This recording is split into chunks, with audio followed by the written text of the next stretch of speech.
Hey everyone, welcome to the All American Dad podcast. We're here, episode number 4. Appreciate you stepping on. My next guest, I am very excited about this one because we've had a few pretty deep chats, but haven't had the time to really dig in deeper into more what makes us tick. So again, this is something you can do with anybody. Invite a buddy to coffee and just talk about life. You'd be amazed the solid gold you find in people, whether you just met or if you know them your whole life. And just in the past 3 interviews, I've proven that point, and it's amazing. I suggest you do it. Just don't start your own channel doing this. I don't want competition. Anyway, please welcome my next guest, Mr. Brett Ennis. Hey, everybody. Thanks for having me, man. He's got more podcast experience than I do, so just trying to not be all charismatic, and he's got a voice for radio. No, you think so? I do. Thanks, man. Maybe from the 30 years of rapping? How long? Oh my gosh, that started. Let's see, vocals and music in general started 20-something years ago, and then rap was shortly after that. But yeah, it's been decades. Everything's been like decades, which feels crazy. But yes, it's weird to say. 20 years ago. Yeah. I was alive. Yeah, at all. And I could drive. Yeah. And time. How does this whole thing work? Yes. Still learning about it. Welcome to the show. Thanks, man. I'm stoked to be here. Thank you for having me. Yes, it's the least I could do for helping me get a computer that actually does the job of Glad it worked out. Putting this on. Yeah. I need to learn how to use it properly. You helped me with the audio. We got things figured out. So seems to be working. Yeah, I'm ready to rock and roll here. Me too, man. Because I've been excited about this conversation for a while now. Yeah. We've had a few chats, and our paths almost crossed. Actually, probably 20 years ago, give or take. Yeah. I was 15, 16, maybe 17. Oh, okay. Maybe a little older. I don't know, it's 20 years ago. What do you want? But our mutual friend, Mr. Christian Skinner, had his rock club. Yep. Remember, I don't know if it was a third one. Was it Ground Zero? Ground Zero. I was helping there, and I was looking for bandmates or to kind of connect with musicians. Yeah. He threw me your way, and I think we emailed. Did we? I probably have it saved somewhere on my old email, maybe. Yo, that's crazy. And the reason, it would Animatronic the Abolisher is not a name you really forget. Or it is immediately. I don't know which one. But then when you hear it again, you remember it immediately. Yeah, that's true. That's true. Because we don't meet. Yeah. We fast forward. I show up at this church, and there's this guy cranking the drums. And I'm like, this guy, this is what I'm talking about. You don't get to hear guys play drums like that in church very often. Like a man after my own heart. So I remember, it's my 3rd or 4th Sunday there. Mm-hmm. I come up to you, and I'm like, hey, I just want to, your drumming was awesome. It just resonated. I really appreciated that, too. It was awesome. It's awesome. Meant a lot. And like a drummer would notice. You know what I mean? You were like, because I do the same thing. And then the first time I heard you play, I was like, this guy gets it. But then I see, so Brett, the name was familiar when because our paths crossed a little more here and there. So I was joining the team. But then I see Animatronic the Abolisher. I'm like, no way. Is there 2 of them, let alone 2 of them in New Hampshire? Yeah, I'm like, highly unlikely. We almost met before. Yeah. So fortunately, our paths did cross. Yeah, man. I'm stoked about that. We've had a few cool conversations, seeing that we see things very similarly. Yeah. Feel things very similarly. I would agree. Passionate about a lot of similar things. Yeah. But I haven't been able to ask this one question. What's your story? Ooh. That's the question of this podcast. It's a great question. I almost said it's a great story, and that would have sounded like a really arrogant response. Leave it to me. I'm going to say that I know it already. Okay. But, okay. Brett is young. Mm-hmm. Early memories, childhood. Sure. What comes to mind? What comes to mind? Now, a lot of stuff comes to mind all at once. I moved a lot as a kid. Always had a split family. My parents divorced before I was 1. Oh, okay. I don't think I was exactly planned. And my parents were super young. I think my mom was 19. My dad was 18 when I was born. Wow. Yeah. And so I say that to say I always grew up with them having been apart.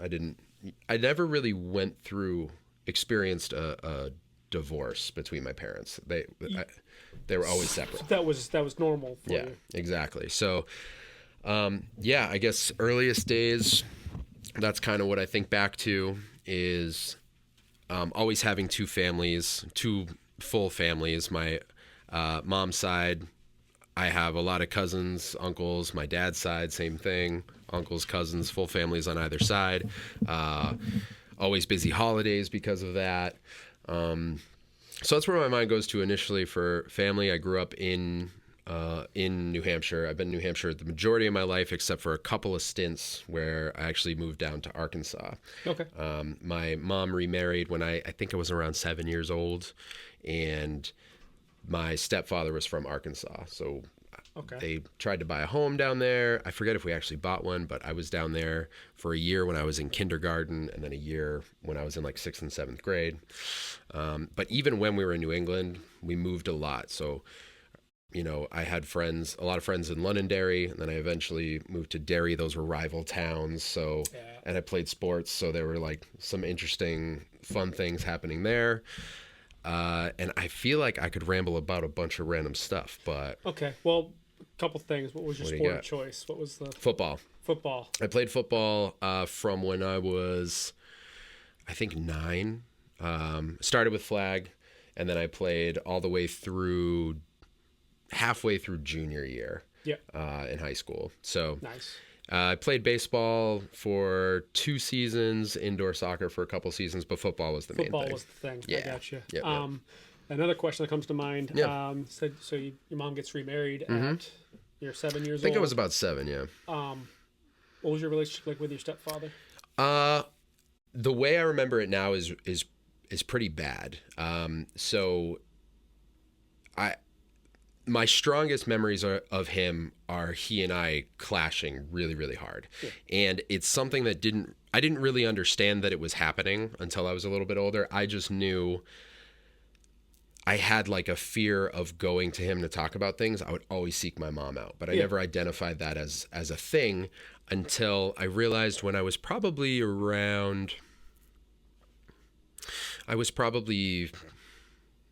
15 years old, 16 years old, and I realized like, oh, I think this guy has a drinking problem. And all of a sudden I had all these memories of there were nights where he would just kind of, I don't know, we would get in some kind of argument about something. I didn't take the trash out. I was on the computer too long, whatever it may be. And he would sort of corner me and like get in my face. Ooh. And there was only one time where it ever got physical, but all these times flash back to me because I remember being younger and being like, I don't get what's happening here. Like, my dad never did anything like that. My mom never did anything like that. And there was a thing too, because he and my mom had 2 kids, my brother and sister, but I was his only stepson. So I don't know if that ever played into anything, but looking back, there was always kind of this disconnect between he and I that didn't appear to be there for my brother and sister. Yeah. Though he did also end up leaving my family later after I was out of the house. So maybe there was a disconnect there all along. My take on if there's a drinking problem, that is a symptom of the bigger issues that hadn't been dealt with. Sure. So yeah. that's so I'm like, seems like there was Yeah. wasn't a Brett problem. I'll tell you that much. Yeah. Yeah. I mean, I'm sure as I realized, I don't know, I definitely remember being a little extra rebellious and you're not my real dad because I realized like, oh, this guy's got a problem, and I was a teenager, and there was even more kind of rockiness to our relationship then when I realized like, oh, we just don't click and I don't really need to. So it made me like sort of not pay any attention to his supposed authority in the house, if that makes sense. Right. Yeah. So then what about your father? Yeah. Were So you- my father and I were super close. I used to see him. It would be every other weekend, and he and my mom always had a really good relationship. And we would spend extra time outside of those weekends when we could. A lot of who I am comes from my dad. When I was 13 years old, he got into a motorcycle accident. Someone cut him off. He hit it, went over the hood of the car, hit his head. He didn't have a helmet on, and he did not wake up from that, unfortunately. No. Yeah, so I did not have a long time with him, but very, very heavily impacted by him. My whole dad's side of the family and my mom always bring up how much I remind them of him. He was a musician. He's the reason I play drums. Oh, come on. That's awesome. On the weekends I was there, he was having Me band. too. Yeah, right. Absolutely. I'll never forget. My dad brought his old sparkly blue Ludwig kit from the 70s. Oh, sick. With a really crappy cymbal. Yeah. And an even crappier cymbal here. Yeah. But it had multiple toms, and all that means is when I got good at drums, I learned to appreciate cymbals. That's why if you ever see me with a million of them, because I went without, that's give it. me an appreciation. Yeah, you now learned I want the value all of them. 100%. But I remember he dude. brought that up. I bugged them so much. Yeah. And finally, like, all right, here you go. Yep. He showed me 3 or 4 drum beats, and I'm like, wait, now what? That's it. Yeah. It was just like You're in. Loved it. So cool, man. He would have band practices over the weekends, and so his little attic in his apartment, he had everything set up. And some of the first songs we ever learned, I remember him teaching me 3 a.m. by Matchbox 20. I think there was a Hootie and the Blowfish song, and he was in an original band and a cover band, so he would pick up the guitar and teach me the drums on all the covers and stuff like that. So 2017 through 2020, I was in 2 or 3 cover bands. Oh yeah. Just so you know, same songs. Same stuff, dude. Same stuff. Some things just don't go out of style. They don't. When's the last time you listened to like a rock station? It's all the same stuff that my dad listened to. Like they never, if they're like New England's rock station, it's Led Zeppelin, Aerosmith, AC/DC. It's all the same stuff that when I was a kid. Or Rock 101, I just dubbed it the Guns N' Roses station. 100%, dude. I'm like, you know what? Feeling cute. Maybe listen to Guns N' Roses. I don't know. Let's turn to Rock 101. Welcome to the jungle. Just right there. There it is. Every time. Every time. So. That's funny. Music. Yeah. Common bond. Yep. That became obviously in the big part of your life. Huge. Yeah. What was that like? Because me growing up, my sister, I want to be just like her. She's like my older sister. So cool. That's why there's a season of really liking Hanson. Oh, dude. Spice Girls. Backstreet Boys, until I went to public school and was going to get my rear end kicked. Yeah. All of a sudden, I'm like, oh, no, Kid Rock, like, man, or whatever was there. But when I developed my own, like, eventually I had my own, I like this because I like it. Doesn't matter what anybody else thinks. Yeah, 100%. What was that like for you? What was the music that was... So, can I give you the craziest connection? Yes, please. Right now. So, and I love this story about my dad. So, when he was getting me into music and kind of introducing me to stuff, what was that sentence? Introducing me to stuff. He was super into big guitar guy. He loved like Stevie Ray Vaughan, Eric Clapton, also big grunge guy, classic rock. Stevie. Yeah, great stuff. I'm not even a big blues guy.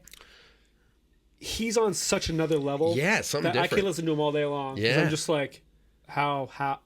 Right. How? Oh, so good. And I have a more of an appreciation now, but I remember it's so nostalgic for me because he used to listen to it and it just, it lives in your brain. And then you go back and listen and you're like, oh, yeah, this rules. Mm-hmm. So I'll never forget this one weekend I went to his house and he's like, I got something for you. And he gives me this pile of CDs, which at the time was like a chest of gold. I was like, dude, what is this? Yeah. He's like, flip through them. So I'm going through couple bands I haven't heard of. He was giving me the old, here, check this out. You know what I mean?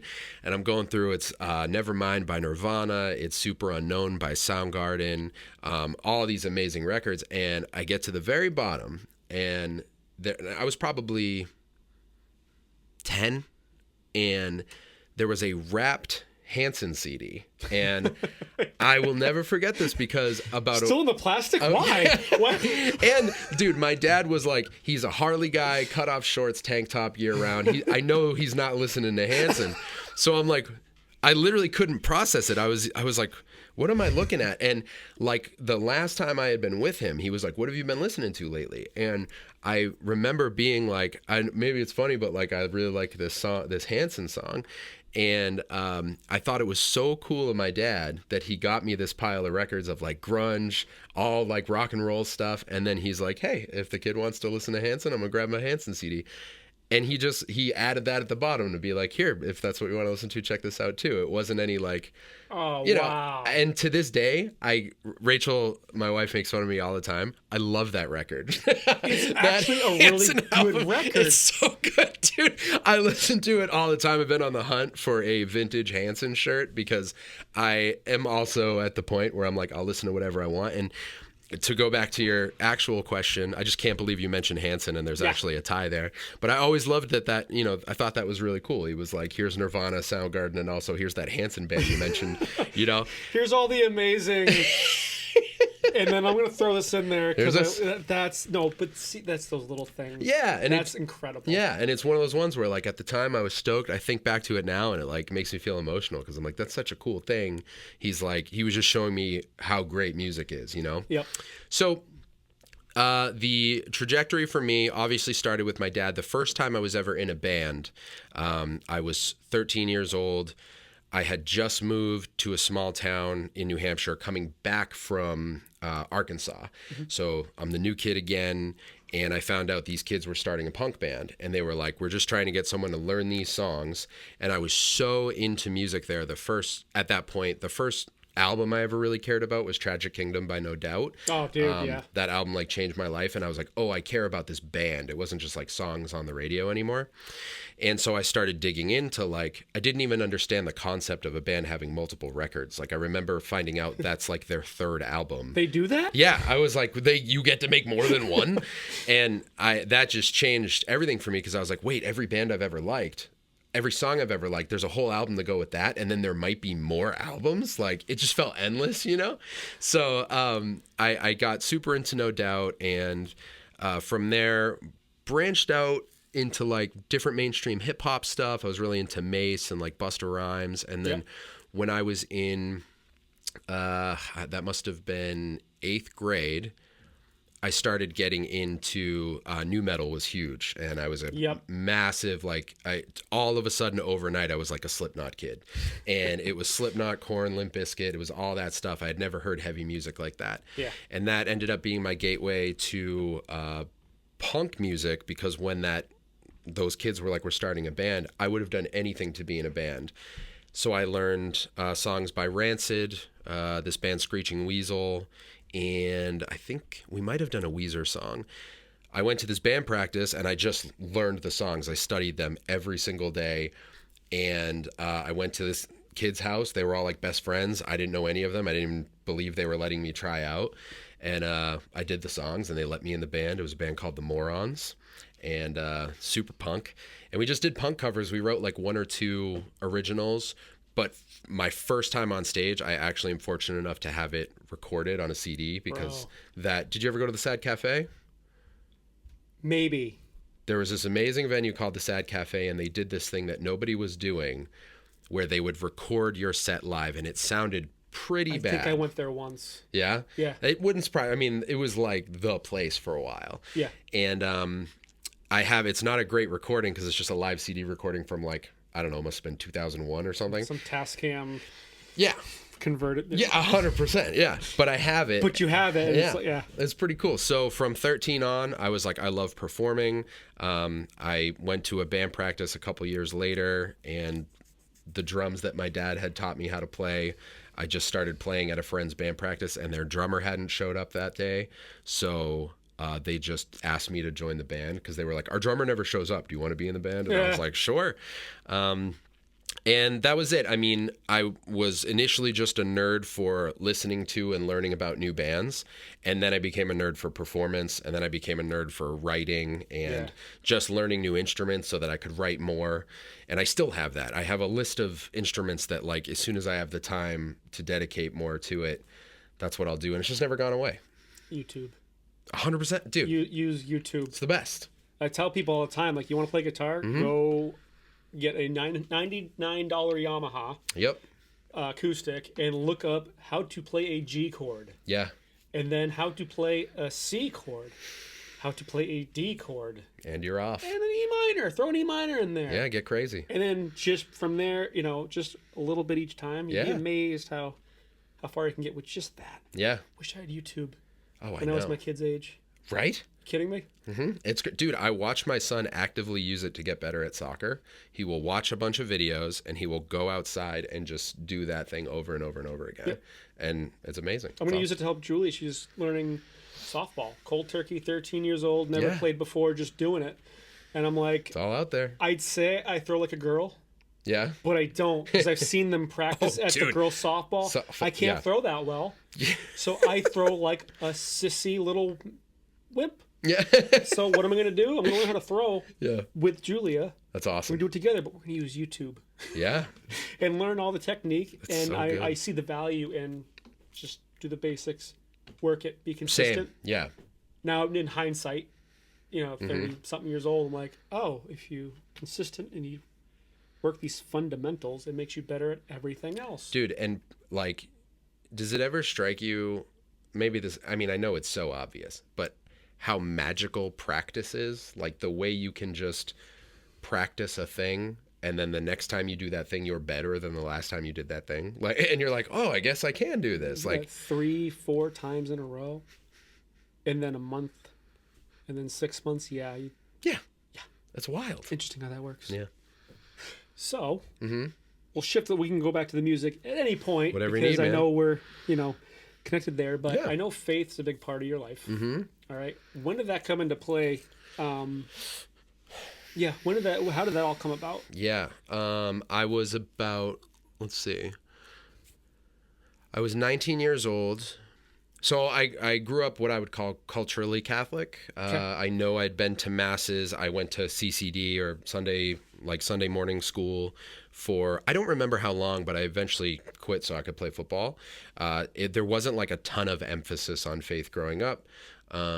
Just that I did have this belief in God, but it wasn't relational in any way. It was just, for me, it was just always like, I believe there's more than just us, and the idea of God makes sense to me.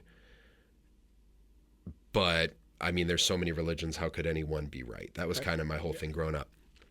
And then the whole story could take some time. So let me be brief. And if you have clarifying questions, I'm here for it. Yeah, no. But I met in the music scene, I met a group of kids that actively lived their faith, and it informed their decisions. And I did not understand that. I had never seen it. Yeah. I had met people who called themselves Christians, but those are the first people I ever got drunk with. They were like, so I was like, you're the rowdiest people I've ever met, and you don't seem that different from like other people I've known. So them having a faith was just sort of another thing about them. It was like, I live on Clark Street. You know what I mean? It didn't change anything about them. And, I mean, no judgment. Everyone, has their own path and journey. But the way I saw this new group of kids that I had just met was like, I say kids because we were all kids, just to clarify. I was like, oh, they're answering questions that I'm asking with like, I would consider this thing. I'm trying to think of an exact example, but it informed their decisions on what they were willing to put up with or not, how they approached people. And I started asking them questions. The short version is they all became really good friends of mine and my band. Like all our circles all became one big Venn diagram. And I started asking like, how do you know what is different? Because to me, I'm like, I believe in God. What's different? What's different about you? And you start hearing things about like relationship with God and things like that don't always make sense right off the bat. There's so much about faith. I'm 20 years in now almost, and you will always wrestle with questions and understanding the mysteries of faith, and that's part of what makes it so real to me. And one of the answers I got was ask God to reveal himself to you. So I did that. There were 3 things that happened within like a week's time that were just, I could not ignore them. And I ultimately had an experience where I started feeling like God was leading me in things. And I hadn't didn't know what it was to be saved or to have like a salvation experience. But I felt like God started leading me in things. And ultimately on October 29th, 2006, I was at a drama at a church, and there was what I now know to be an altar call. Yep. For anyone who is unaware, a call at a church event of some sort to give your life to Jesus if you don't know the Lord and you'd like to. This is how it was phrased. I'll never forget it. Yeah. If you don't know Jesus and you'd like to, raise your hand. And that's where I was at that point. I was like, if this thing is real, if there's this raging battle between angels and demons, and there's God, and there's truth, and there's goodness, I want to be in on that. I want to know what that is about. And so that particular phrasing, if you're here and you want that, raise your hand. I put my hand up, and I could not move. They then were saying, if you have your hand up, come up front. I could not move. I was trying to will myself to stand up, sweating, shaking a little bit, and I was sitting by myself in this, part of this church. And one of the ushers came over and he was like, I saw you had your hand up. Did you want to come up and I can pray with you? And I was like, I would love to, but I can't move. And he was like, oh. And I was like, I'm trying to get up. I can't move. And he was like, okay, I think you might be experiencing the Spirit right now. Can I sit with you and pray? And he prayed with me, and that was my moment of salvation, and that was 2006, so almost 20 years ago. 2006. Yeah. Almost. I just graduated high school then. I'm like, wow, that's awesome. Yeah. No, thanks for sharing that. For sure. Yeah, for sure. But you were married? Yeah. Okay. Rachel's wonderful. She's great. Awesome member of the worship team. She's the best. But how'd you guys meet? We met in the music scene. She was one of those friends. Oh, come on. Mm-hmm. Yep. And so I met her in the music scene, and we became really good friends. She actually went away for a summer for dance. She was dancing in Oregon, and we reconnected when she came back, stayed friends for a little bit longer, and we ended up starting dating. I think it was in September of 2006. September 22nd, 2006. She finally said yes, she would be my girlfriend. Nice. Yeah. After how many attempts? It was 2 or 3. I think it was 2 or 3. Persistence. It wasn't is key. too bad. Yeah. Persistence is key. Yeah, that's true. Seems to be. Okay, so then when did you guys get married? We got married 2 years later to the day, September 22nd, 2008. Wow. Mm-hmm. Okay. Yeah. So things are moving along. You've overcome a lot at this point. Mm-hmm. That's, I imagine in hindsight, and it's probably even more after becoming a dad, but like, it seems like even in the middle of it, even though, parents separated, stepdad, all this stuff going on. Yeah. Part of you kind of knew like something ain't right about this. Like this isn't the way it's supposed to be. Or did that? About family, you mean? Yeah. About the separation, or was that? Yeah, I think what's interesting about that stuff is you don't always recognize it until you're maybe in the position of like fatherhood, for example. Yeah. And then thinking back and being like, oh, this is different than what I experienced, or this is the same thing that I experienced. I remember walking in on my dad with his head in his hands looking at a pile of bills, and like I remember doing that one day and being like, oh. I say parenthood is a lifetime of aha moments. Yeah, 100%. Where I'm like, 100%. Oh, that's why that pissed him off. Yeah. Oh, wow, they really sacrificed a lot. Right. Oh my gosh. Absolutely. Just gratitude, and I also think too, what I found is even in the hard stuff, the stuff that was just awful, understanding is super healing, in the sense that if you understand the why behind something terrible, you can be like, well, it's not good, I don't like it, but I understand it, so it helps. At least for me, it helps me move on from things when I'm like, I see where they're coming from. 100%. It's not the right way to do it, but you put me in the same shoes, I might react the same way. Yeah. So it's not saying like, oh, it's all good. It's like, oh, I understand that. Understanding. So being able to kind of let go and forgive, which I know forgiveness is a huge part of Christianity. Yeah. Because it's, freeing. Yeah, it is. And I think it's also important it's freeing for both parties. Like, I think it's really important to understand that you saying you understand something doesn't mean you're like approving of that behavior. Yeah. Because I think people will get upset if you're like, what do you mean you understand what they did? And it's like, I'm not saying I condone it. Yes. I'm just saying, big difference. if you were brought up the way that person was brought up, you'd probably be suffering with alcoholism too. You know what I mean? Like, and that's super important, because I think that's one thing there's a major lack of, particularly in parenting sometimes. I don't know why. At least it's been my experience. I don't know why, like, patience and understanding isn't something we're quicker to with children. Yeah.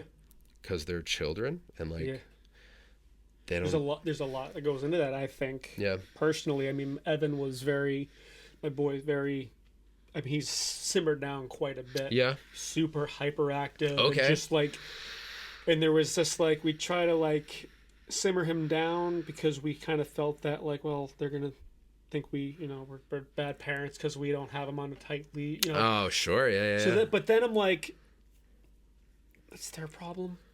Yeah. I know what deep down in my heart, because I knew like I could have cracked the whip, brought down the hammer on him. Yeah. But I knew to do that, I'd have to break his spirit. Because there's certain, I don't condemn spanking per se. Yeah. If it's effective, especially if you can get the threat of spanking and they yeah. But with him, there was a couple times like I just have to look at Julia and she'd be like, "Sorry, Dad." With Evan, he didn't know why he was in trouble, so I realized I need to learn how to speak his language, and this ain't it. Yeah. Because he knew he was in trouble. He knew I was upset, but he didn't compute as to why. And I'm like, oh, that ain't how we're doing business now. Yeah. So we had to kind of learn. And it took time to learn, but then I had a lot of self-discovery with me, because I realized, oh, me and him are way more similar than I thought. He's more hyperactive, but the way this operating system works, very similar. Yeah. But yeah. I had a similar thing with my daughter, where it was I have two moments that I regret. Like, there are a lot of things I'm not saying I did everything else well, but there are two moments that I particularly remember and regret. My daughter was young enough that she doesn't even remember, so I don't have to worry about it too much. But it was exploring spanking is what you do. She was our first, and I'm like, if someone's really acting up, if she's really not listening, I raise my voice. And in both instances that I regret, I was responding out of my frustration. Yep. And after the incident, I remember apologizing to her both times. I don't even know, she was maybe 2 or 3. But one time I yelled and grabbed her and pulled her out of the room, and immediately realized the only reason she wasn't listening to me is because she was in a room full of kids and they were all jumping around and having fun. So just doing what they're doing? She just didn't realize. I don't even know if she realized what I was asking of her, but I had asked over and over and over again. Yeah. But I wasn't speaking her language in that moment, and I freaked her out because she didn't know. By the time I was like pulling her out of the room, she didn't even know why. And there was a huge learning moment for me where I was like, I can't just expect that she's on the same page as me, immediately. Yeah. And then if I'm responding out of anger or frustration at all, I don't think I can think of a single time where that's been fruitful for me in anything. Yeah. You know what I mean? Yeah. So if I'm responding to my son or my daughter in that way and expecting them to learn something out of it, it's just like so unlikely that they're going to pull anything good from it, other than, oh, Dad was mad. And that's arguably not good, actually. Yeah. I hear that. Speaking of, you said your daughter's your first. Yep. You said you got married 2008. 2008. How soon after did you get the news? Hey, buddy, we having a baby. Yeah, Simi was born 2010.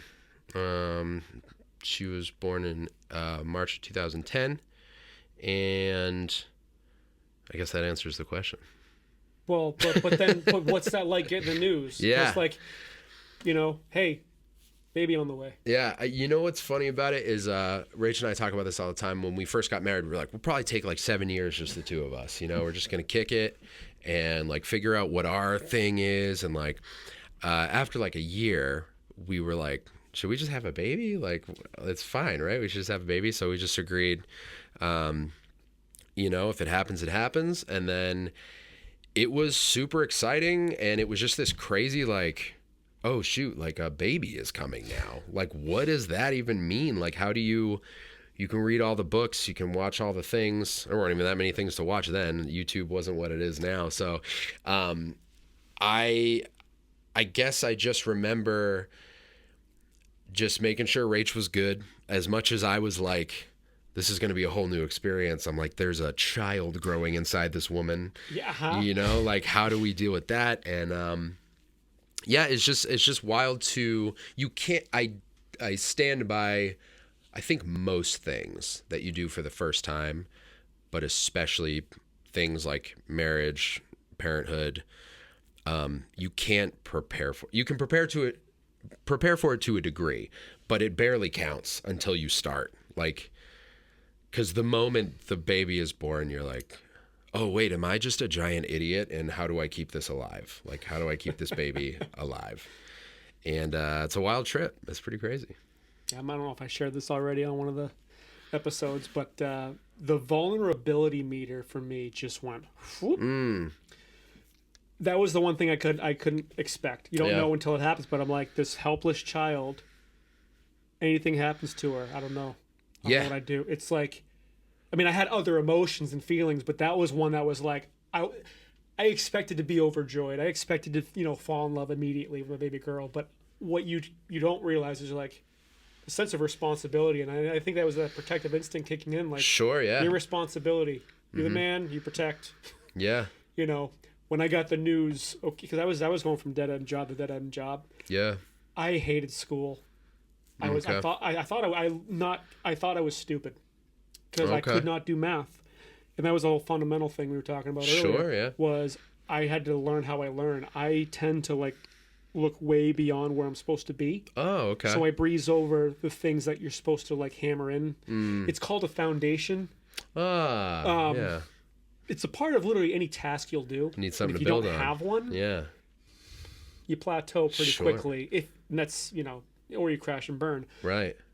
So I just ruled out school. I'm like, I'll just figure it out as we go along. Yeah, you're like, school doesn't work. There's a kid on the way. Like, I gotta go to school. And it's amazing the things that I won't. I mean, I'd work my tail off for my wife, obviously. Yeah. But it just clicked like. But because there's a maturing process I hadn't really gone through. Sure. The You're baby forced just to go through went, it. Whoa, I'm not in the right mental space. Yeah. And I'm like, I need to provide for this family. Yeah. And me working temp gigs and here and there, and like that ain't cutting the mustard. Mm-hmm. I need to go to school. So what I wouldn't do for myself, I'll do for my family. Yeah, 100%. Yeah. And that math thing, I had to take an acuplacer test, and math was just awful. Yeah. So they put me in the prep course. Okay. Got a 99 point something. Wow. It went from basic 20 plus 40 all the way to pre-algebra. Yeah. Which doesn't sound like a big deal, but algebra is where I'm just like, brain done, don't understand. Well, I went back and grabbed all those pieces I was missing. Yeah. And then by the time I got to algebra, I was doing my homework in class. Wow. Because I had the foundation. Yeah. And I also learned how I learned. But, I mean, my daughter coming taught me that, if you do something for someone else, yeah, you take yourself out of it. It's amazing how much harder I'll work, dude, when it's on behalf of someone else. Yeah, that's huge. Yeah, that's one of the biggest things that you learn is okay, what am I willing to do for someone? Because it also changed or gave me an opportunity to serve Rachel in a way that I hadn't, because Simi did not sleep. Jazz, our son, he slept. Simi did not sleep. And that's why he's the favorite. I'm just kidding. If I had a producer, I'd have him edit it out, but totally joking. What's crazy is he was the chill one, and now he's the crazier one. But yeah. So wild. But, it gave me an opportunity to be I would tell Rach, I have work tomorrow, but if she wakes up 3 times and you need me to get up, just get me up.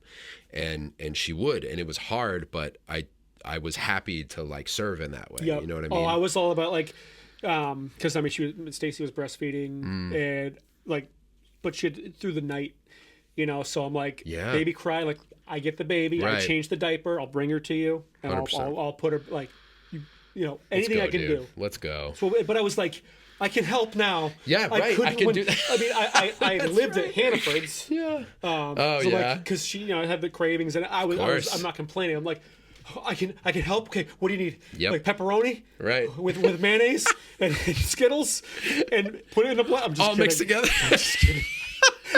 I inherently tortured her on accident with egg salad. Dude. You don't make that in the house of a pregnant woman. You don't make that. Yep. She has forgiven me. That's good. That's bold of her. But I learned you don't do that. Yeah. If you're listening, fathers, don't make egg salad when your wife careful. is pregnant. Can I get an amen in the comments?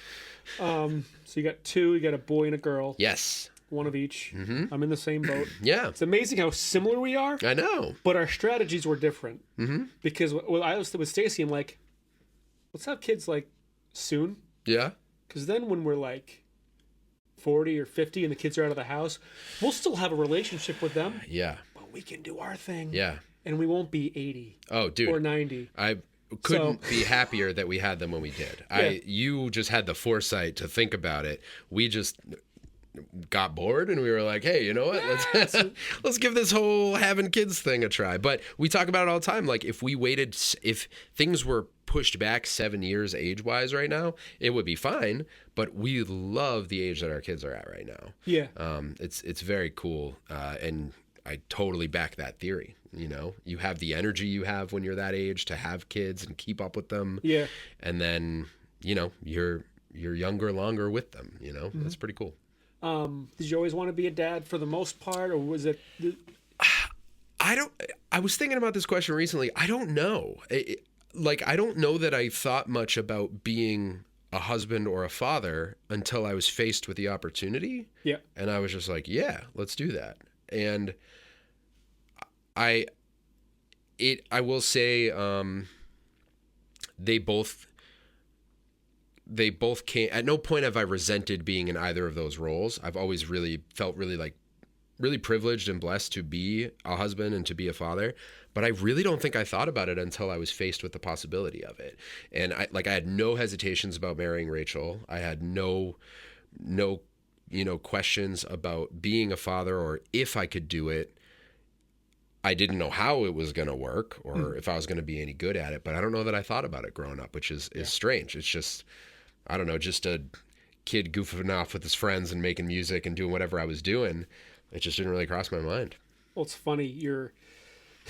Because I'm pretty much like a year behind your story in terms of like when I dated Stacy, when we got married and had our first kid. Yeah. Started dating in 2008, married 2009, and a first kid in 2011. Oh, okay, yeah. So I'm like, wow, dude. Behind each of those stages. That's funny, yeah. But when you were saying like when you got together and everything, I'm like, oh wow. I mean, I was just a kid then. I'm like, no, 2 years later, I was engaged. Yeah, isn't that weird? What the? It's literally weird. live on the fly. That was my response as you're telling her when you met, when you dated. I'm like, oh, that was like, oh my gosh, wow. Yeah. It's amazing in hindsight, like all that's.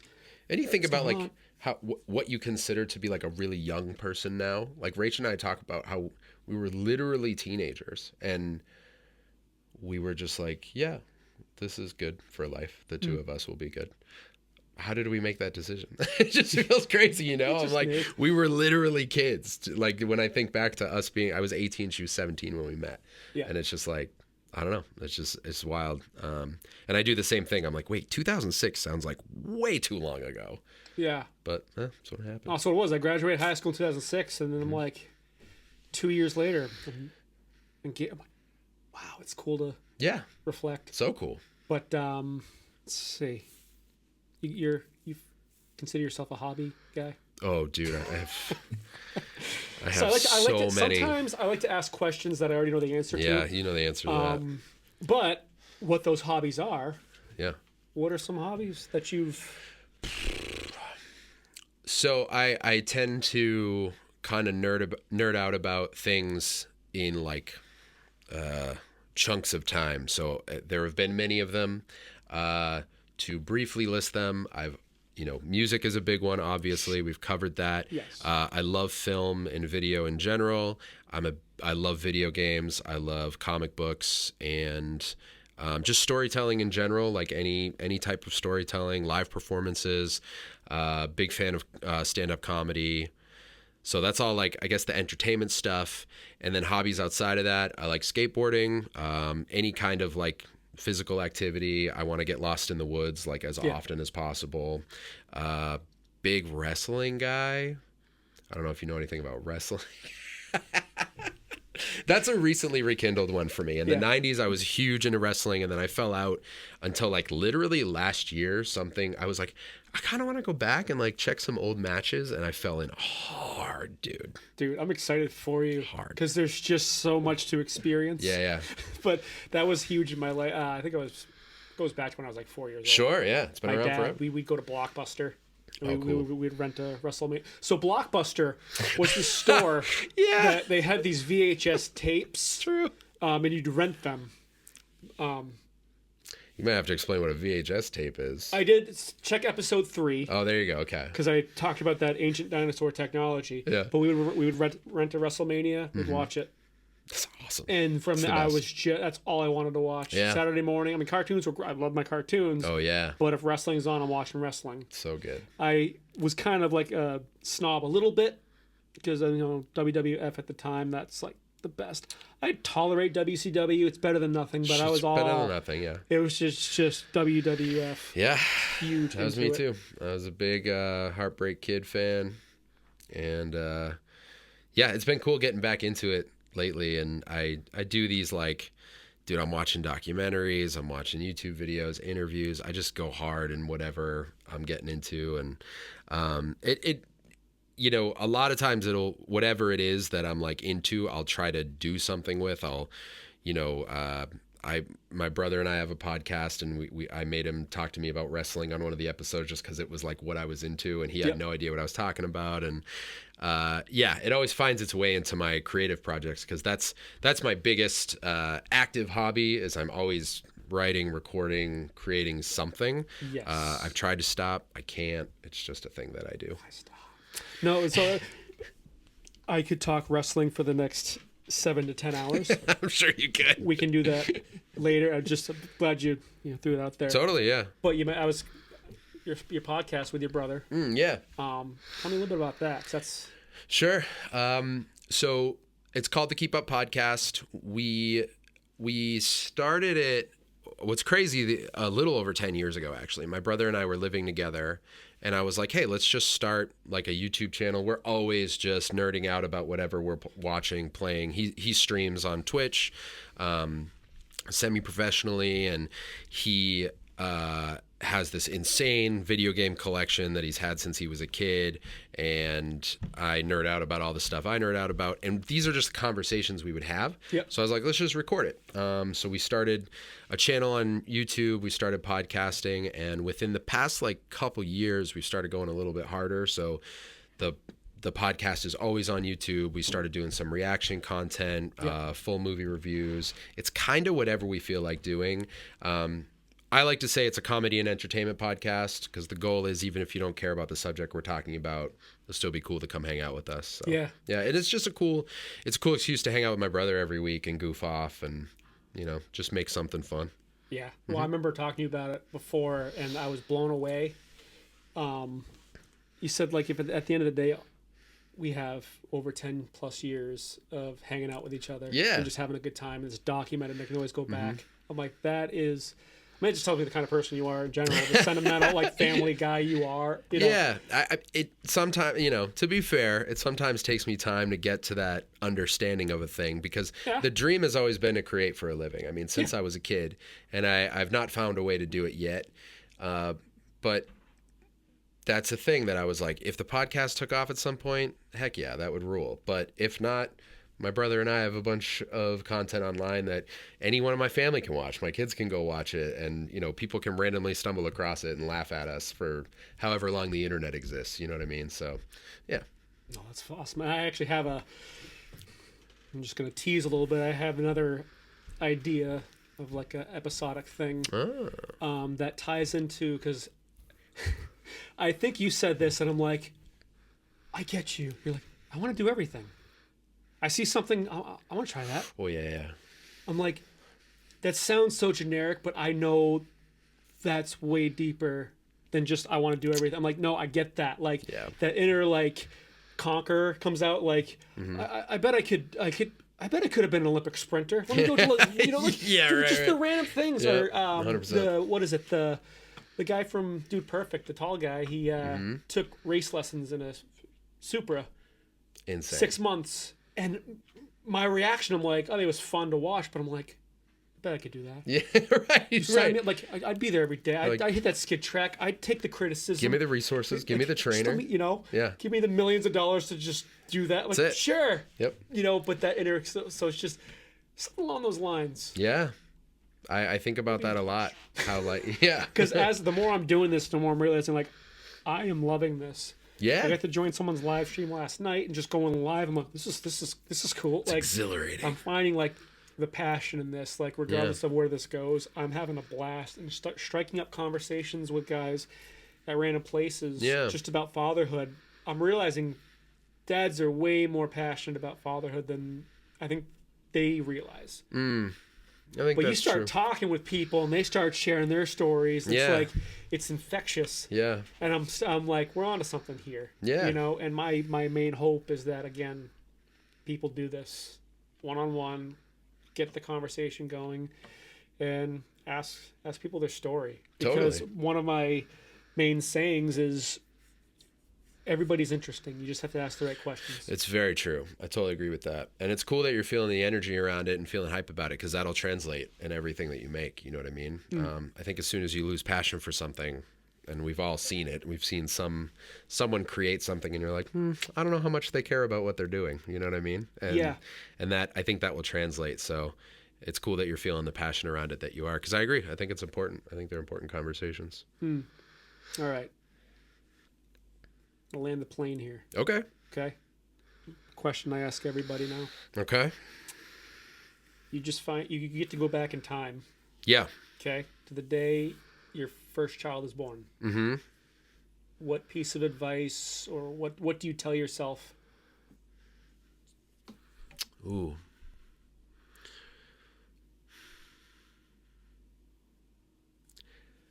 I alluded to it earlier, but I do think the most important thing might be two things. Can I get an honorable mention, perhaps? By all means. I think get like 10 or 15 minutes. I mean, you can set the guidelines, but you know. Yeah. How long am I with my past self?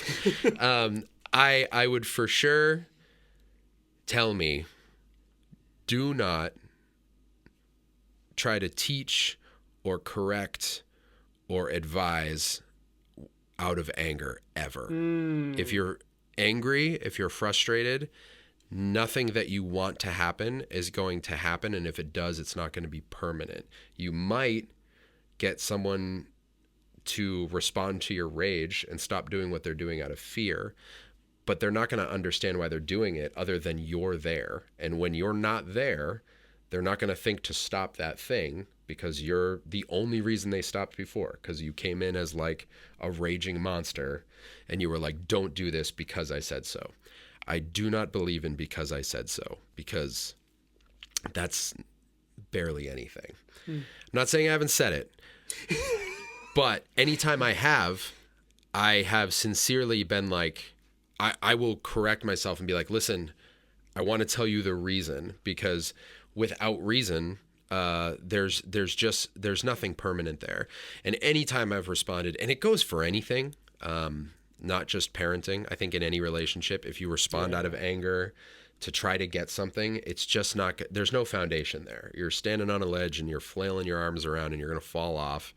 And there's nothing being built there. Where every time I've noticed my kids doing something that is not what's best for them, all I have to do is be like, hey, can I explain something to you real quick? And they listen, because I only do that when something is like really serious. And I'm like, I want you to remember this. And anytime I've corrected in that way, I don't see them repeating things that are harmful for them or people around them. And those are the times that I've had the biggest regrets, is responding out of anger, because I see pretty clearly after the rage subsides. I got some bad news financially today and kind of pitched a fit. And I raised my voice. It's just not a thing I do a ton. And then I immediately just felt embarrassed, and I was mad at myself for letting that thing get to me. And it was completely unproductive. And I think when you're thinking in terms of productivity, responding out of anger or fear or frustration just aren't. And I wish I could take those moments back. I feel fortunate that, my daughter doesn't even remember those moments, where I kind of flipped out, and they were ultimately inconsequential. If anything, they were beneficial to me to help me learn. Wow. I think the other thing that I would say is, I don't know that I've ever thought that I have, but I would just give myself a heads up that you're not always going to know what the right thing to say is. And that's something I'm learning now as my kids are getting older. They are starting to go through things that I haven't really figured out how to navigate. There aren't a ton of them, but there are moments when, I should say there's not a ton of them yet, but as they get older and they're dealing with more complicated social situations or whatever it may be, making decisions about school that are actually going to matter and affect their future. My daughter's heading in a completely different academic path than I did. And I don't always have the answers, but it's an opportunity for me to navigate those things with her. So I think I would give myself a heads up on that, because sometimes you feel like you should know exactly what the answer is, and you just don't. They're living a different life than you lived, I don't know the correlation, the differences, but your dad modeled it for you with the Hanson CD. Yeah. The support. He was supporting you. Exactly, yeah. He was, because my kid, he likes to do a scooter. He's good. He's good on that half pipe. Oh, yeah? Out of the, I'm like, he can actually do, I get here all the time. Is that your kid? I'm like, yep. He goes, he's really good. I'm like, tell me about it. That's awesome. I'm just praying he's going to get a concussion. Thank God he wears a helmet. Yes. But I would also tell myself wear a helmet, because I got a concussion. Oh my gosh, yeah. About 3 months after Simi was born, I got a massive concussion. Anyways. Didn't mean to interrupt you, but no. Glad to hear he's wearing a helmet is all. Yeah, pretty much. Yeah. Point of bringing that up. He's really good on a scooter. I'm supporting his passion. Yeah, for sure. Julie wants to do softball. Mm-hmm. And I explained this to her because I'm excited. My face hurt. I was smiling ear to ear first practice, because I'm like, again, she's brand new. Yeah. But I could just see the potential in there, and if she sticks with it, and she's each week improved. I explained to her, listen, I'm excited to spend time with you. Mm-hmm. I don't want you to feel like softball is the only way. You're going to do softball for this year. Yeah. We're not going to stop midway. But if you hate it, don't feel like it's the only way to connect with me. We will find something else. It's just so I don't want to put that pressure on her. Yeah. But I want to support their dreams. Mm-hmm. Give them practical advice, but just show them that I'm there for them. Yeah. And I'll invest in you. You show me the passion, we'll put the money in, we'll put the time. Absolutely. You know what I mean? So I think whatever it is with you, with either of them, that's what I'm finding for me is show the support. Yeah. Show you're there. Yeah. They will always remember. Yeah, it's the very computer true. And the processing unit, develops over the years. Yeah. But the hard drive starts recording from childhood. So all those memories will go through that upgraded processor, and they'll start to see in high definition. Absolutely. My dad cared. Absolutely. He sacrificed. Yeah, he might not have been at home as much, but that's because he was working multiple jobs to put food on the table. Yeah. So, that's kind of my response to that. Hope that. It's a good one. It's very... I'll take my Dr. Phil hat off. No, because the other thing, as you're sharing, as parents, we're flying without a net. Yep. We are learning on the go. Mm-hmm. We read the Baby Wise. We read the books. We read until you jump out the plane. I don't care how many books you read. When you skydive, from what I hear, never done it. Yeah. But you got to read the altimeter and pull the cord. But when you're in the thick of falling out of an airplane, this doesn't always think straight. Yeah, it's true. And you reevaluate and you learn from it. But as we do this, I guarantee you, someone else listening is going to be like, "Oh yeah, I do that. I don't have to." Yeah. You gave some killer advice. Don't correct because you're angry. Yeah. I think that it's is really important. amazing. But you sharing that with people, I'm like, yep, second that motion. You know, one thing for dads too that I'll throw out there in case anyone needs it right now, Bonus. that my wife gave me recently, is I'm in a season right now where I am so busy with work and it kills me because I'm missing things at home. It feels like I'm missing things at home. Yep. And I was kind of panicking one night and venting, and I was like, I just feel like I'm not around. And my wife was like, Brett, no one's upset with you. Like, no one thinks you're dodging home. No one thinks, we want you to be home, but it doesn't feel as you don't feel as absent to us as you think you do. Yeah. And I think that sometimes comes with, those seasons where we are like working really hard, or we're working towards something, doing school and work. I know there are a lot of people in that boat. You're doing night classes because you're working towards a trade or a totally different field, whatever. And I will say sometimes we make ourselves feel like we're sacrificing or hurting other people in a way that we're not actually. So we bear like an extra weight, you know what I mean? And that was just something when she said that, I was like, oh, that is the pressure I'm feeling, is I'm thinking that they're feeling my absence, but they're okay. It's not like I'm never home. Right. I wish it was different, but it's not right now. It's just the season that I'm in. Yeah. It's awesome, dude. Yeah, it was good for me. It's helpful. I really appreciate this. Dude. I'm glad we got to do this. Me too. Thank you again for having me. I hope I said anything of value. Lots. But I want to give you a chance to, I'd say, where could they find you? You have multiple projects. You have your rap stuff. You have your podcasts. You have past projects and stuff that people should definitely check out, because you are a creator. You like to make content. Yeah. Which I'm going to definitely pick your brain on a lot of stuff. Heck yeah, man. Do it. What are some things that people can go to find you? I will link in the description as well. Sweet. So I always tell people you can go to my Instagram, which is @thisdrinkilikeit, and there's a link tree there. It will get you to the Keep Up podcast. It will get you to my hip hop stuff, which is under Animatronic the Abolisher. This bro, he can rap. Stop. I'm not a big rap guy, but I am impressed. Thanks, man. This guy. Just stop. It's legit. You do your music videos and everything, so it's not just like this. Like he's got his little phone recorder, like no, like from the studio mixing, the performing, the shooting, the video, all of that. You Thanks, do it all, man. and I just want to say, blown away. I appreciate that a lot, dude.